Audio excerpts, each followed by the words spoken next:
রাজধানীর চকবাজার থানার ব্যবসায়ী ও যুবদল কর্মী মোহাম্মদ সোহাগকে প্রকাশ্য দিবালোকে অত্যন্ত নৃশংস কায়দায় নির্মমভাবে পাথর মেরে হত্যা করা হয়েছে। এমন নৃশংস বর্বরতা প্রত্যক্ষ করে সমগ্র জাতি স্তম্ভিত। আমরা এই নৃশংসতার তীব্র নিন্দা, প্রতিবাদ ও ধিক্কার জানাচ্ছি। সভ্যতার এই যুগে এমন আদিম বর্বরতা আমরা কোনোভাবেই মেনে নিতে পারি না। এই ঘটনায় সংশ্লিষ্ট ও ইন্ধন দাতা হিসাবে যাদের নাম এসেছে তাদের সকলকে, মামলায় যাদেরকে আসামি করা হয়েছে, আমাদের 3 সংগঠনের আমরা 5 জনকে গতকাল সংগঠন থেকে আজীবনের জন্য বহিষ্কার করেছি এবং আইন শৃঙ্খলা রক্ষাকারী বাহিনীকে আমরা জোর দাবি জানিয়েছি, উদাত্ত আহ্বান জানিয়েছি তাদেরকে অবিলম্বে অতি দ্রুত গ্রেপ্তার করে আইনের আওতায় আনার জন্য।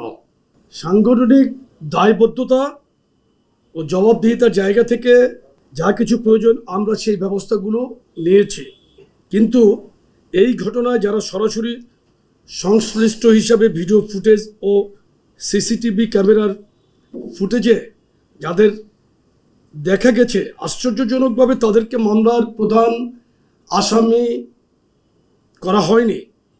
যারা প্রাণঘাতী আঘাতগুলো করেছে তারা অদ্যাবধি গ্রেপ্তারও হয় নাই।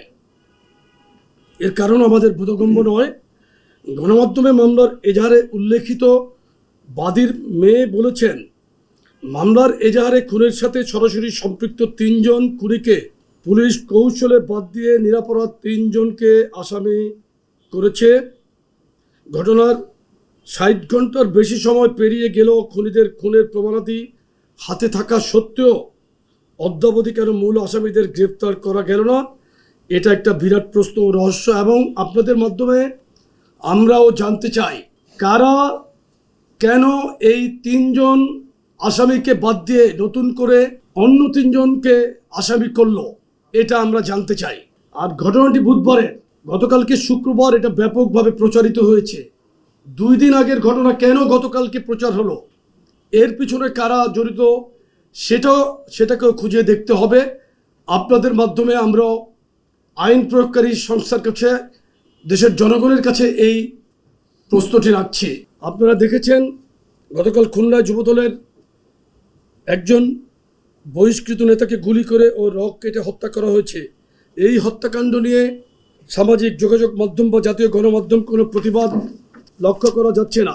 এমনকি চাঁদপুরে খুতবা দেওয়ার সময় একজন ইমামের উপর নারকীয় কায়দায় প্রাণনাশের উদ্দেশ্যে হামলা করা হয়েছে। আপনারা জানেন, রক কেটে হত্যা করা একটি বিশেষ সংগঠনের দীর্ঘদিনের সহিংস রাজনীতি চর্চার এক অবিচ্ছেদ্য অংশ। গতকালের 2টো ঘটনাই কিন্তু তারা জড়িত ছিল। ইতিপূর্বে কুয়েটের অনাকাঙ্ক্ষিত ঘটনার পেছনেও তাদের প্রত্যক্ষ ইন্ধন ছিল। আপনারা দেখেছেন গত সপ্তাহে কুমিল্লায় মব তৈরি করে একই পরিবারের 3 জনকে নৃশংস কায়দায় হত্যা করা হয়েছে। ইতিপূর্বে ঢাকা বিশ্ববিদ্যালয়ের ফজলুল হক মুসলিম হলে তোফাজ্জল নামীয় এক নিরীহ যুবককে এবং পরবর্তীতে ছাত্রদল নেতা সাম্যকে বর্বর কায়দায় হত্যা করা হয়। ইতিপূর্বে প্রাইম এশিয়া বিশ্ববিদ্যালয়ের ছাত্রদল নেতা পারভেজকে প্রকাশ্য দিবালোকে ছুরিকাঘাত করে হত্যা করে বৈষম্য বিরোধী ছাত্র আন্দোলনের নামধারী স্থানীয় সন্ত্রাসীরা। বর্তমানে প্রশাসনিক ব্যর্থতার কারণে দেশের আইন শৃঙ্খলা পরিস্থিতি বিপর্যস্ত। একটি সুযোগ সন্ধানী বিশেষ গোষ্ঠী রাজনৈতিক উদ্দেশ্য প্রণোদিত সিলেক্টিভ প্রতিবাদ করে বিএনপি এবং তার অঙ্গ সহযোগী সংগঠনের বিরুদ্ধে উস্কানিমূলক কর্মকাণ্ড এবং তীব্র কুরুচিপূর্ণ বক্তব্য বিবৃতি দেওয়া শুরু করেছে। বাংলাদেশ জাতীয়তাবাদী দল বিএনপি ইতিমধ্যে দুষ্কৃতিকারীদের গ্রেপ্তার করে আইনের আওতায় আনতে সরকার ও প্রশাসনকে অসংখ্যবার অনুরোধ জানিয়েছে। আমরা মনে করি এরপরই একটি গুপ্ত সংগঠন ও তাদের দিক নির্দেশনায় পরিচালিত একটি আনাড়ি দলের নেতা কর্মীরা উদ্ভ্রান্ত হয়ে পড়েছে এবং নতুন করে নানা ষড়যন্ত্র ও ফন্দি ফিকিরে লিপ্ত হয়েছে। বিদ্যমান পরিস্থিতিতে আমরা মনে করছি সরকার ও আইন শৃঙ্খলা রক্ষাকারী বাহিনীর কঠোর হওয়ার কোনো বিকল্প নেই। আপনারা আইন শৃঙ্খলা পরিস্থিতির উন্নতিকল্পে কার্যকর পদক্ষেপ নিন।